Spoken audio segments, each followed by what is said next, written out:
ଧରନ୍ତୁ ଧରନ୍ତୁ ଯେତେ ଚୋରା ବେପାରୀ ଯେତେ ଚୋରା ମଟର ଏ ଯେଉଁ କଅଁଳିଆ ପିଲା ଗୁଡ଼ାକ ଚଲେଇକି ଆକ୍ସିଡେଣ୍ଟ କରି ମରୁଛନ୍ତି ମାରୁଛନ୍ତି ଏଗୁଡ଼ା କଡ଼ାକଡ଼ି କରାଯାଉ। ଟାଇଟ୍ ହେଇଗଲେ ଏଭଳି ଆକ୍ସିଡେଣ୍ଟ ହେବନି।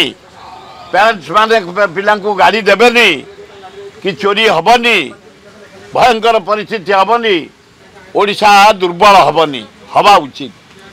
କଂଗ୍ରେସର ପରବର୍ତ୍ତୀ କମାଣ କିଏ ଧରିବେ? ମୋତେ ଜଣାପଡ଼ିଛି ଯେ 11 ଜଣ ନାଁ ଉଠିଛି। ପ୍ରଥମେ ଉଠିଛି ପ୍ରସାଦ ହରିଚନ୍ଦନ, ଦ୍ୱିତୀୟରେ ଉଠିଛି ନିରଞ୍ଜନ ପଟ୍ଟନାୟକ, ତୃତୀୟରେ ଭକ୍ତ ଦାସ, ଚତୁର୍ଥରେ ଇଏ ମୁକିମ, ପଞ୍ଚମରେ ଶରତ ରାଉତ, ରାମ ଖୁଣ୍ଟିଆ, ହଁ ଆଉ ଗୋଟେ ସପ୍ତଗିରି ଉଲ୍କା ସଭା ଉପରେ ଅଛନ୍ତି। ତେଣୁ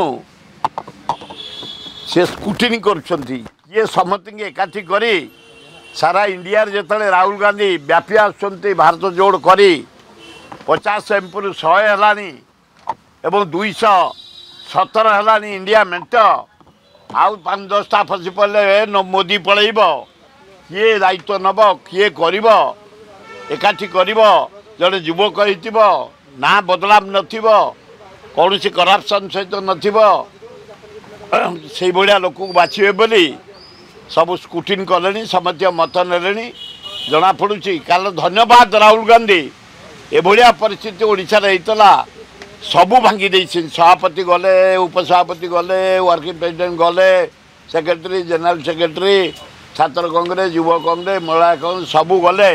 ନୂଆକରି ତୃଣମୂଳ ସ୍ତରରୁ ଯେଉଁ ଆପଣ ଚଏସ୍ କରିବେ, ଧନ୍ୟବାଦ, ଅଭିନନ୍ଦନ।